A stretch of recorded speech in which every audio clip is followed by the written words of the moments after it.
I'm so excited for you guys to listen to this episode with Erin Alila. We are talking about offsite SEO, but it is such a fun conversation because she is a conversion and SEO copywriter, and I am a website designer. So we are kind of meeting in the middle to talk about these things, and she explains it so well. So I know this is going to be super beneficial for everybody who's listening.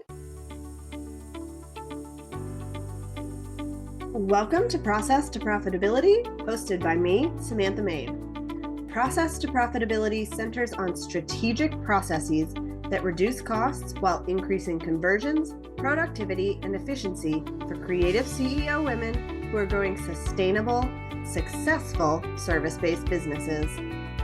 We'll discuss strategies that produce sustainable profits and how to apply these processes to your small business through solo episodes and some amazing guests this season. This is going to cover anybody who has any type of business where you are having an online presence and how you get people from other places back to your website, and then what do you do with them once they get to your website. We talk specifically about podcasts and YouTube, both if you have your own show and if you are a guest, what you can do to build up that offsite SEO, as well as why it's important to do so beyond just having backlinks, which is what most people think of. So it's a really in-depth conversation. It's a lot of fun, and I'm really excited for you to listen. Conversion copywriter, copy coach, wing woman, wordslinger, no matter what you call her, Erin Alila believes in the power of words and how a message can inform and even transform its intended audience. When she's not working with big brands and small businesses to marry strategy, storytelling, and SEO, you can find her hosting the Talk Copy to Me podcast, which we talk a bit about in this episode, or exploring southeastern Massachusetts with her family and friends. Thanks for joining me, Erin. Thank you for having me. I appreciate your time and being here. I would love if you would start off by telling us a little bit about what you do and how you got into doing that in your business. Sure. I am an SEO website copywriter, and I am also the host of the Talk Copy to Me podcast. I actually went to college, undergraduate and graduate, for creative writing. So I was completely in the literary world.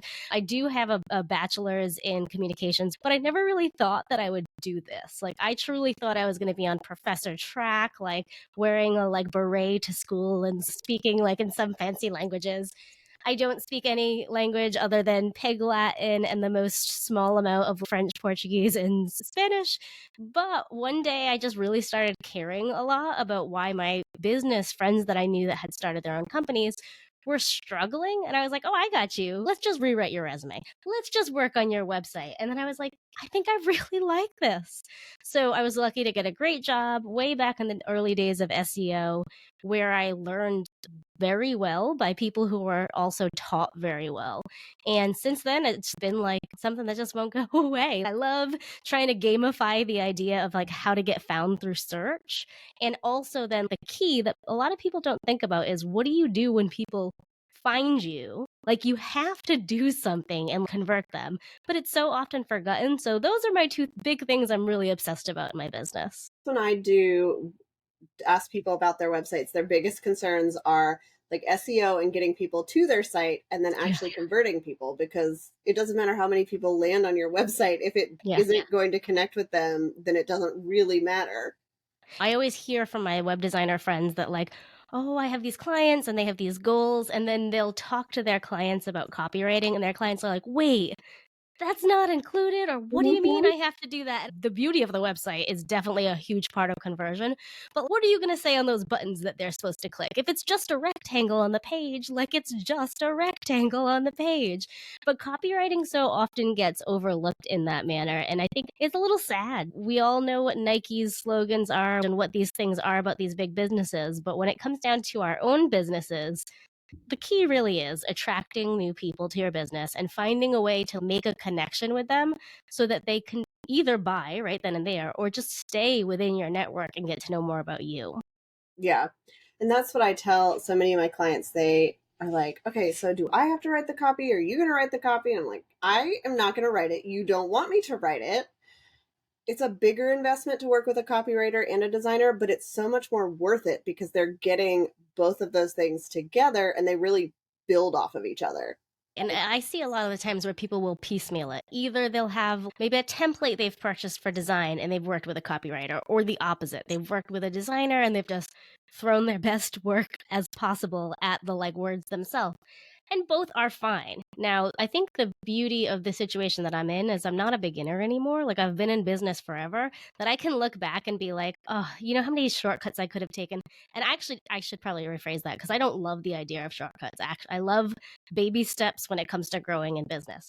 But what I mean is, how many times did I let perfectionism stand in my own way when I could have just thrown up a template on my website, right? Because I knew there was a change in my business, let's say.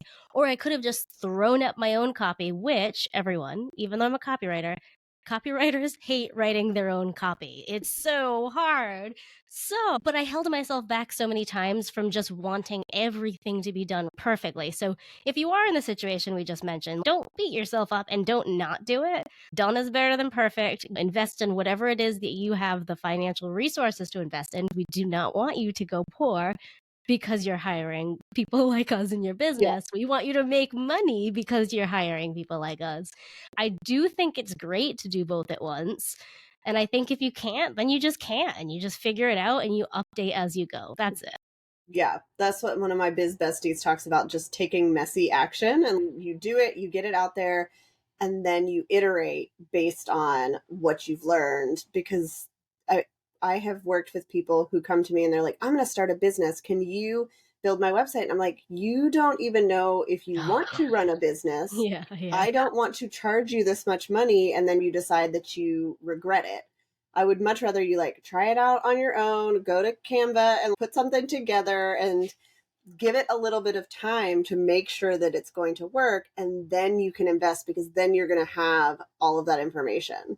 Yeah, 100%. One of the questions I come up with when I'm doing discovery calls and I find clients in this situation is, what are your services or what are you offering? And there's usually a big question mark there. And I say that is the key. Whenever anyone asks me, how do you know you're ready for a website or a website rebrand? The key is, how well do you know what it is you're trying to do with your website?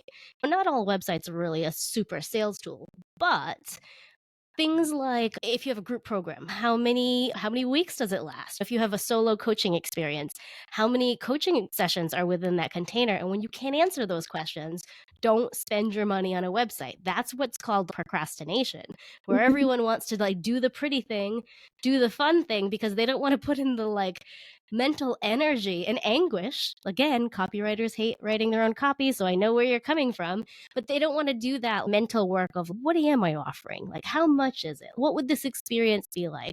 How can I make this the best experience for these potential clients? So if you find yourself in that situation, sit down and do the work of trying to figure that out and then hire someone. That is great advice. And today we're specifically talking about offsite SEO, which is not something that I do a lot of because obviously I'm doing the website. But what is offsite SEO for people who have heard, okay, I need to show up on Google and I need SEO, but what is this additional thing we have to do? Funny you say that, because I don't really see it as additional. It is additional work in some ways, but in other ways, we're so often already doing this work that it feels, in a sense, a little less intentional than creating the perfect keywords for your main pages of your website. So with offsite SEO, it's really just, what type of SEO efforts are you putting in anywhere that's not your website? And I don't mean to oversimplify that. Here's an easy way to understand it. When you go to Pinterest or you go to YouTube or you go to a podcast player and you enter a search term, that's offsite SEO. If they're putting in, for example, a phrase like website design that would potentially lead them to your podcast, what you just did was your SEO, whether you intentionally did the SEO work or not, is what's drawing those people to your site. Just to simplify, so I don't go too deep too quickly, offsite SEO is all of the ways that people can find you that isn't your website, but may lead back to your website later. Because a Okay. lot of people will think about offsite SEO as just backlinks. And I think that's why I started to really care so much about talking about the other types of SEO. A backlink, if you're not familiar with what that is when one website links to another website. So in this case, it would be like Samantha's had a link on her website that linked over to my website, Erin's website. Backlinks are great. They're a powerful SEO tool. But what's happened in the past decade plus of backlinks is they've become this semi-shady thing where there's a lot of easy ways to have like bad SEO practices in order to get backlinks. So they're not bad. Backlinks are incredible, but they're harder to get naturally or organically. I would love Forbes to start linking people to my website all the time, or Entrepreneur to start linking people to my website all the time. But in order to do that, I would either have to write an article for them, or someone who did write for them would have to quote me. And not just quote me, but they would then have to link to my page through that quote. So it's harder.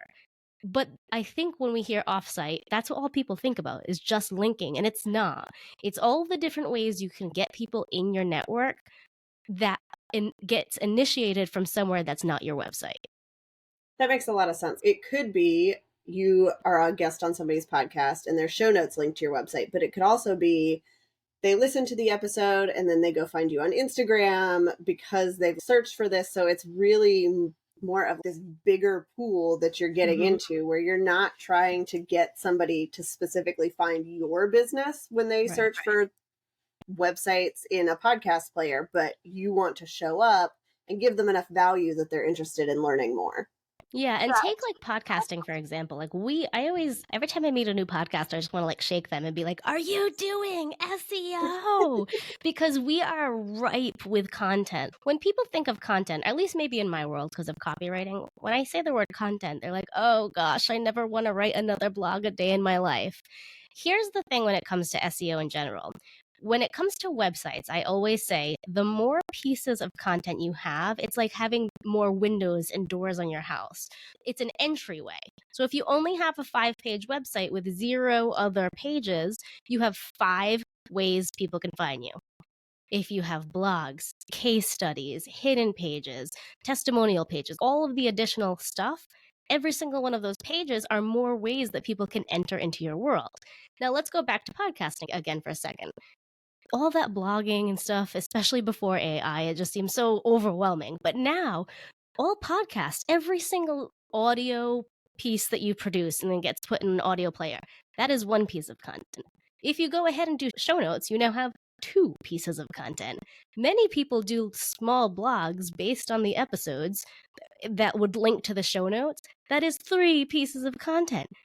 That's huge. And it all comes from one effort, one interview, or one solo recording.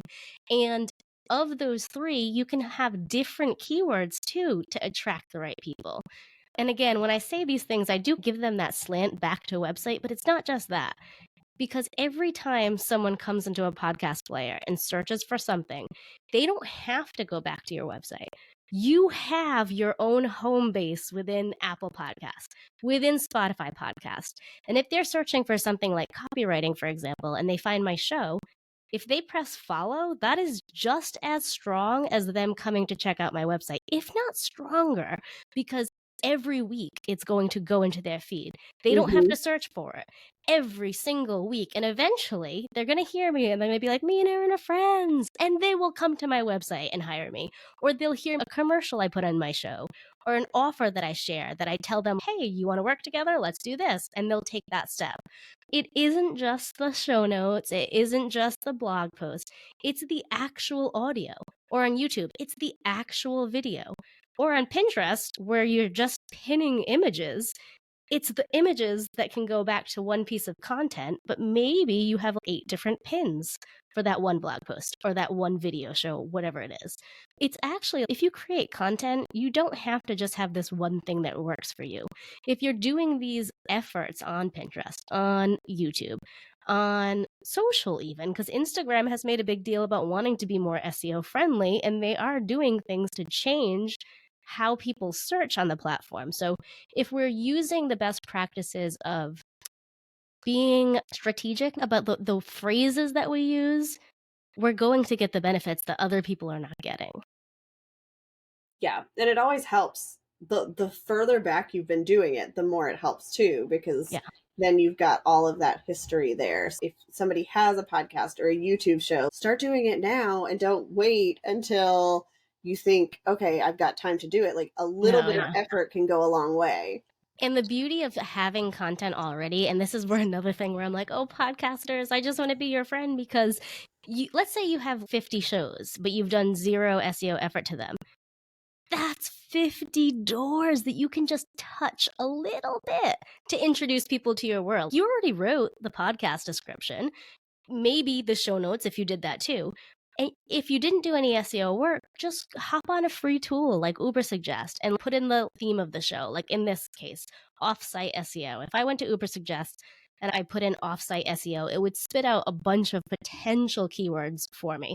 Pick one. You don't even have to be too strategic. Just pick one, any of them, and then insert that into the title, insert that into the body of either the podcast description or the actual show notes on your website. And that's it. And meta description, you should do that as well. But think about how low effort that was. If you do 2 episodes every week, sure, it will take you a little while, but that's all content you don't have to create. It's already done. You're throwing a couple words in there and you'll attract more people. So I love the idea of, if you haven't started yet, are you behind? No, if you have content, you're ahead. You just don't know that you're ahead at this point because you feel behind. Yeah, that's what I tell so many of my clients. They generally have very short websites, and I'm like, let's actually explain what you're doing here so you get more SEO on the site, but then create content, create a podcast, create a blog, start guest posting places, get your name out there so it's recognized, but also build that SEO so that people are going to come back to your website, come to your social media. You're going to show up in their podcast player every week. And that is what's going to drive more traffic than just having one simple website that looks really nice, but nobody ever sees it. Yeah, agreed. And especially with the amount of money that goes into producing a pretty strategic and beautifully designed website. I think a lot of people have the misconception that, like, once their website's done, once it's launched, like, they're good to go. That's the farthest thing from the truth. Once the website's launched, you're at a great starting place. And I think this is why I care about offsite SEO. I'm not trying to encourage everyone to write 1 million blog posts a week. If anything, I want you all to just spend quality time with your friends and family. That's it. But once you have your site launch, make use of it, right? It could, like you mentioned, be a guest on a podcast. If you're a guest on someone's podcast and you link back to your website, even if you don't have all those blogs, that's a backlink. That's something that's getting you traffic, right?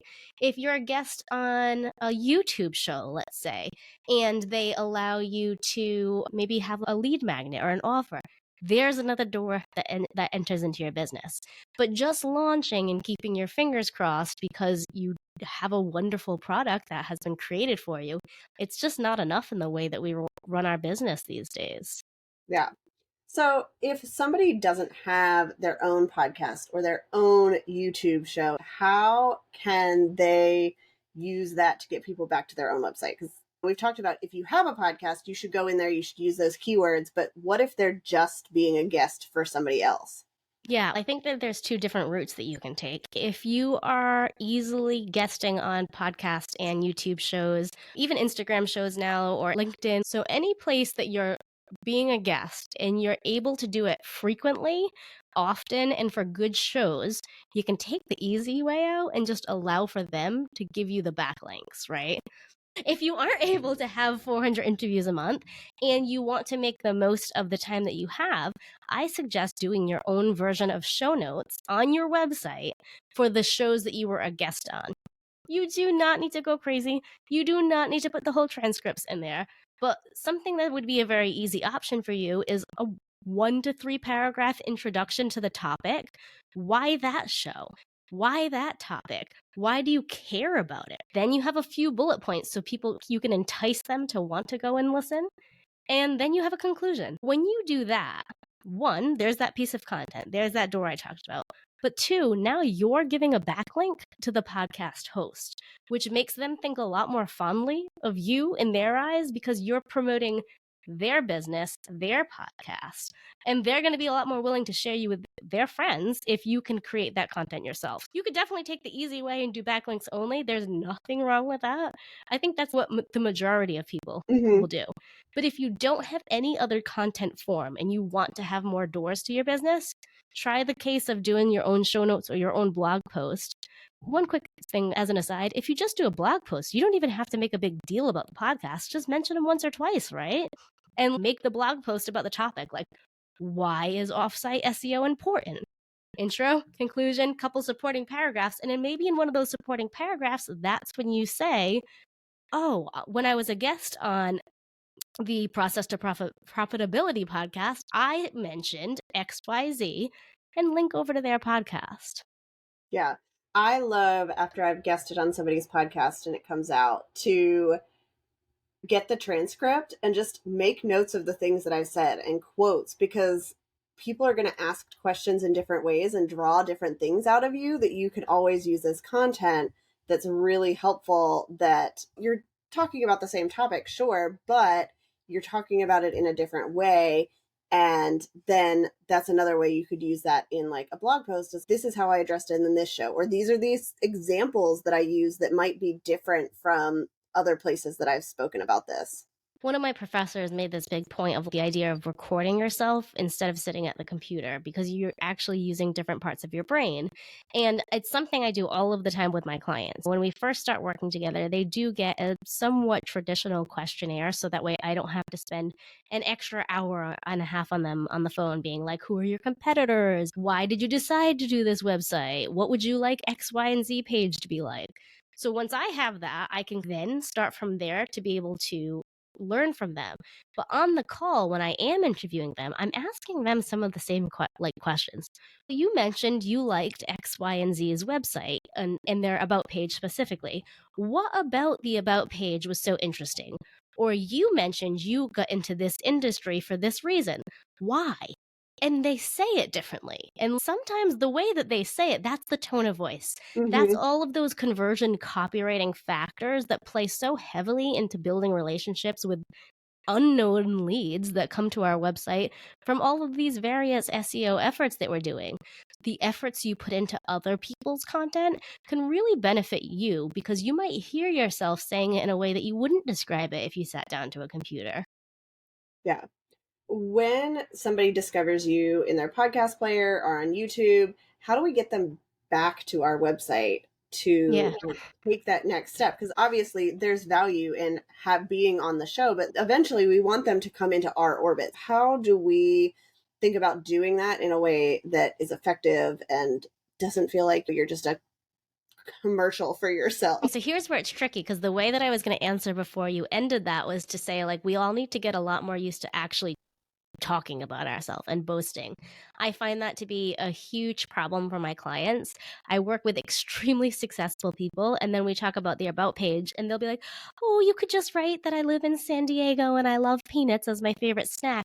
And then, though, in conversation later, I'll find out they won these extremely prestigious awards. Or not only do they have their PhD and all the other alphabet letters after their name, but they also formed a university or something crazy and abnormal. And I'm like, you just told me you wanted to write about your love of peanuts. How did you not bring up these things that are relevant to your business? And it's because we're not used to proving how wonderful we are. And it's very hard to do that, because we're all taught to, especially as females, we're all taught to be modest and kind and welcoming and make other people comfortable. And that doesn't align really well with talking about yourself.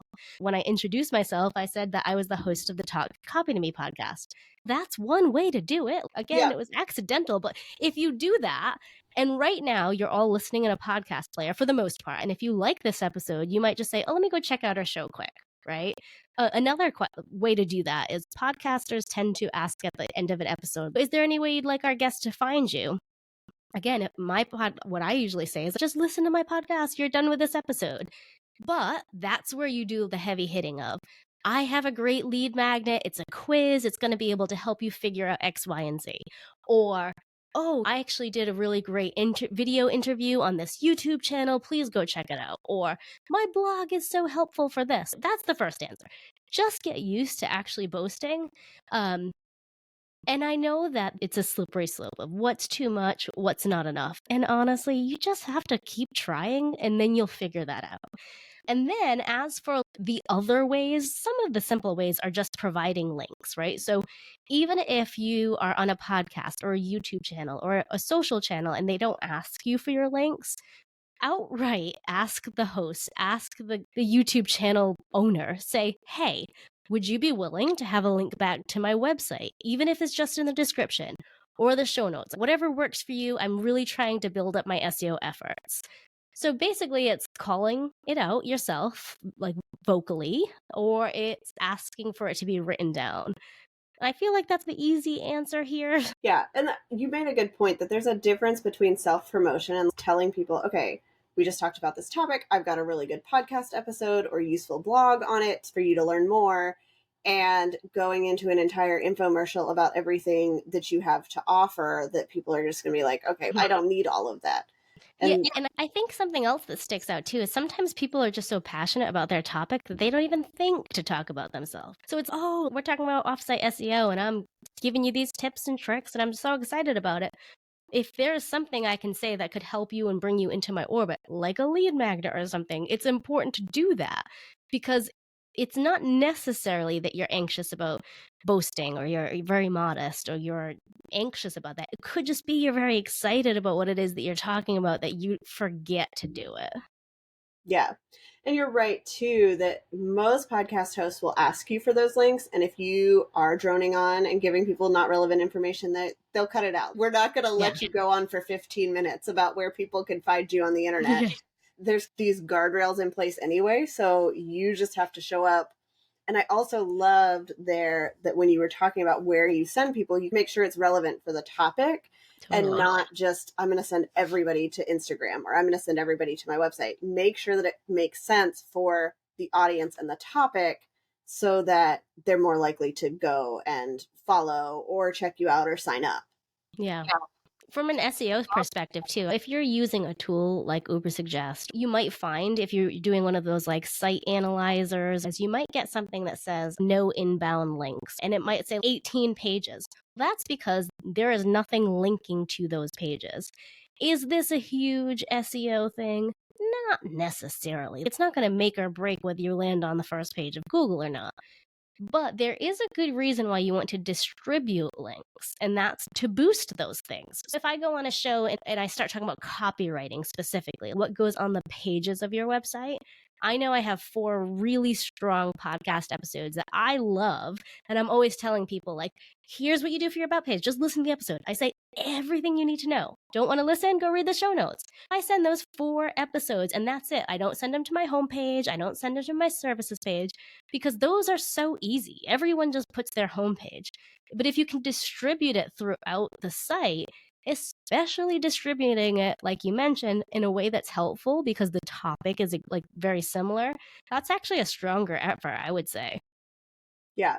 And it makes a ton of sense too. If you are on a podcast, send them to another podcast episode, whether it's your podcast, which I'm sure is ideal, but on somebody else's show that can build on it because they're already in that player. Podcast people are podcast people and YouTube people are YouTube people. So it makes sense to keep them in that same medium when you are sending them somewhere. Yeah, absolutely. What are some of the ways, like you're sending people back to your website, whether that's to a specific post or your homepage or whatever, how do we make sure our website is ready for that traffic? Yeah, that's a great question. This is one thing I think people forget. When I mentioned earlier, the idea of what do you do after you get them to your website, that's where all of the stop signs come in, right? My example of sending people to your homepage. You're on a podcast, you're on a YouTube show, they let you submit a link to be in the description, and it's your homepage. And they get there, and your hero section says, welcome to our site. And then they scroll down, and the first thing they see after that are the 3 services, like 3 ways to purchase from you. And then they keep scrolling, and then it's like a newsletter. And there's nothing that allows them to self-identify that they're in the right place. Before I go too far down this route, the quick thing to say is make sure that wherever you send them allows them to be able to automatically say, oh, this is what I want. So if it were one of those episodes on the About page, like I mentioned before, as soon as they click on that page, they can say, great, it's the About page blog she told us about. Or great, here's the link to sign up for the newsletter. So that's the easy part, allowing them to make sure that they're in the right spot. Because we have less than 3 seconds to convince people to continue what they're doing.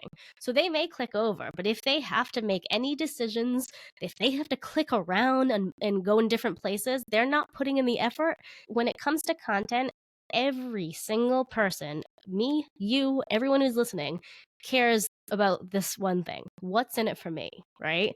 There's too much content in the world, and I know I've created a ton of it. There's too much content. We're asked to make so many decisions a day as business owners and as just normal humans.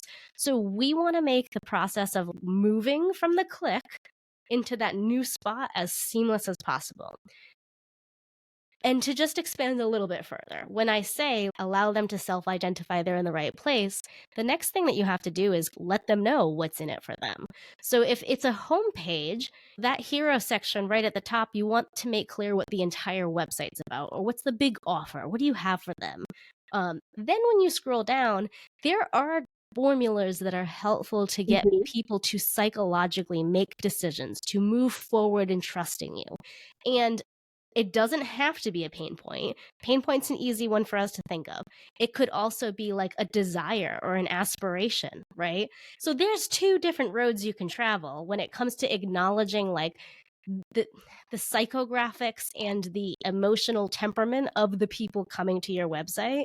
And it doesn't have to be hard. So I would say it's let them land on your site and then just present them with the right information. And not to sound nebulous, the right information is information that is clear. If you're a copywriter, don't call yourself a word unicorn. That makes 0 sense. Because 1, unicorns don't exist. And 2, if they did, what would they do with words if they did? Don't be clever. Clever never works. Be clear. Say, hey, I'm a copywriter and I do this type of copywriting. And I really care about these type of clients. It can be that simple. So once someone clicks that link from whatever offsite channel, be it social, be it audio or video platforms, and they land, all they want to do is know that they're in the right place and that you actually understand where they're at. And it's as simple as that. Yeah, that's so helpful. And I feel like I have seen so many websites that it's welcome to my website, or it's just the business name as the headline. And I'm like, this is not helping you. You can be the top expert in your field, but if you are not connecting with people, they're gonna leave and go find somebody else, because we don't have the time, we don't have the patience to dig in there and figure out what it is you do and if we want to work with you. And we have so many choices, right? There are so many potential people we could hire for these things. So if someone has to think more than that, like 1.5 seconds, they're just going to click to the next one. And I think when we talk about conversion, while I mentioned the basics of as soon as someone gets there, the key, though, is what we ask them to do. Seems silly, but user navigation is something that nobody talks about. And I'm always like, why? It's so important. How many clicks does it take to get around your website, right? We want to make sure every page of a website has a clear call to action. Some may have multiple. I hate saying that because I don't want people to go and put like 44 calls of action on their page, right? We talked earlier about during discovery calls, I asked people like, what do you want your website to do? That's the biggest question. Mm-hmm. Do you want them to book a discovery call? In some phases of business, absolutely. That's like the number one thing.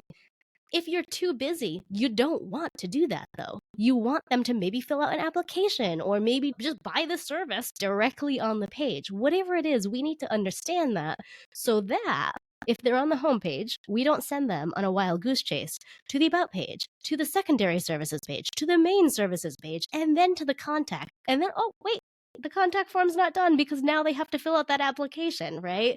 That's frustrating. People are going to be like, If it's that hard to get in touch with you, imagine how hard it's going to be to work with you.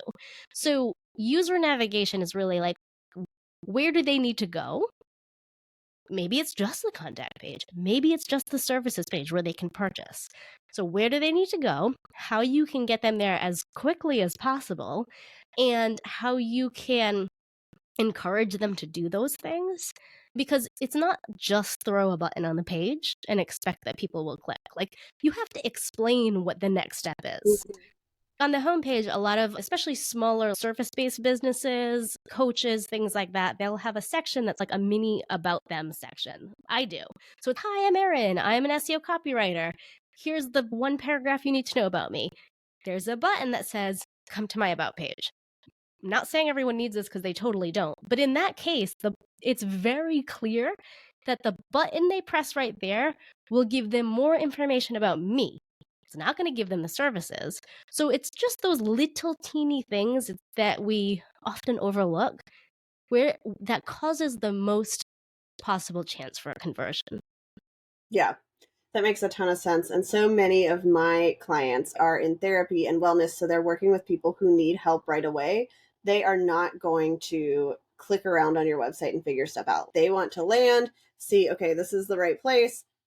What is the easiest possible way for me to get in touch with this person and get on their calendar and get the help that I need? And so if we can make that simpler for people, then we're benefiting our business because we can bring in more clients, but we're also benefiting our clients because we're making it super simple for them to get a solution. Yeah, 100%. And sometimes people will ask me, which it didn't seem relevant to this conversation, but I think it is very relevant. If I have a business just like that, like a therapist, how do I let people know I'm still in business? How many times a year do I have to change my website? Do I have to have new pictures done? Change the footer that says the year in it, right? Copyright 2023. That's it. Because if you've done that, at least they know that you're still in practice. You don't have to do weekly updates on a blog. You don't have to do anything like that. But you do want people to know that you're still practicing. And you can do that as simply as just making sure that the footer of your website is updated. Because the more time we spend dawdling on our website, the less time we spend doing our actual business. Yes. And I have been to websites that are like 2001. And I'm like, oh, so are you even going to get back to this contact form? Yeah. And people do wonder that. We just got some trees taken down, and I remember putting in contact forms and never hearing from people. And you're like, I don't know, I'm trying here. Like, how many people do you reach out to at once to hope that one of those people get back to you? Yeah. All right. Thank you so much. This was so fun to talk about and interesting. And I always love talking with like copywriters because we do complementary things. I'd love to wrap up and have you just tell people where they can find you and connect with you online. Do the offsite SEO in real life. We're going to make this easy. Like we said earlier in the conversation, just come on, click over to my podcast. Even if you want to stay and listen to a couple of more of the processed profitability shows, listen. And then when you're done, head over to the Talk Copy to Me podcast. When you're there, there's going to be a billion links for my name at least. So you'll find me. And the other thing is, if you're interested in SEO, one way I always joke to people about the benefit of it is, now I have a tricky last name. It's Olila. It's Olila. And a lot of the times, especially audio things like podcast guesting, people are like, oh, I'm never going to find her website. Here's the thing, friends. Google and I are besties. You could type anything in for my last name. Someone told me that they typed Erin Gorilla because they just wanted to see if it would work, and it did. That's the beauty of why SEO is so important. People don't care about it. It's like how we treat our bodies, let's say. Nobody cares until you're in a situation where you have to care. Or you're like, oh, I wish I had done that so long ago. So putting in the effort will allow it to work for you into the future so that if you have a tricky to say or spell last name, Google's just, I got you, boo. Like, I'll send people your way. Awesome. Well, we will link to that in the show notes as well. So everybody can learn more about this, and we'll have some more episodes coming up where we're talking about just copywriting and how to make it work better. So I'm excited for that whole piece to come together to get beyond just like pretty words and make your whole website work for you. Thank you so much for tuning in to this episode of Process to Profitability. I'd love it if you would leave a rating and review on Apple Podcasts to help others find the show. and send me a message to let me know what is your process to profitability. You can connect with me on my website at lemonandthesea.com or on Instagram and TikTok at lemonandthesea.